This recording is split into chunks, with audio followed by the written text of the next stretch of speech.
ti wish ko lang iti yung mangyarin to kada iti Ilio Marcos kit dati income to panagmaymaysa more masagana nga income itatapog iti year 2022. Sapay lang ko dati income panagkaykaysa akit adantong pagkakitaan iti panagasenso iti ilimi. Ken dawatek nga tigititong nga kakelyat nagpipinakawan agpa didispensar han nga pipinardi.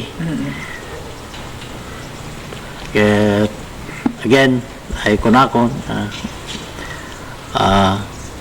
masagana mahinahon na iti sasangbay tayo ti year 2022.